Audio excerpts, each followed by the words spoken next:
আসসালামু আলাইকুম। আজকে দারুণ একটি টিপস শিখে নিতে পারেন মাত্র 1 মিনিটে। আর এখানে কিন্তু সাইড ফাড়াতে দেখানো যাচ্ছে টিপসটি। সাইড ফাড়া কিন্তু সেলাই করতে গেলে অনেক প্রকারের সমস্যা দেখা যায়, ছিঁড়ে উঠে উপর দিকে, যতই টাক দেন না কেন তাও ছিঁড়ে আসে।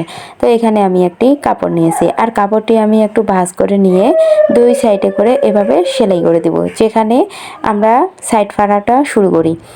তো দুই পাশে কাপড় দিয়ে সেলাই করে নিচ্ছি।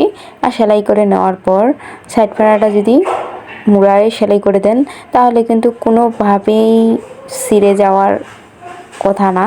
তো এই তো আমি সেলাই করে আপনাদেরকে সম্পূর্ণ ভিডিওটি দেখিয়ে দিলাম। আপনারাও চাইলে এই ভিডিওটি দেখে অতি সহজেই এই সাইড ফাড়ার নিয়মটি শিখে নিতে পারেন। তবে এখানে কাপড়টি দিলে খুব ভালো হয়, আর যদি টাক দেন তাহলে ওটা কিন্তু ছিঁড়ে যায়, আর এভাবে করে দিলেও কোনো সময়ে ছিঁড়ে যাবে না। ভিডিওটি কেমন হলো কমেন্টে জানাবেন।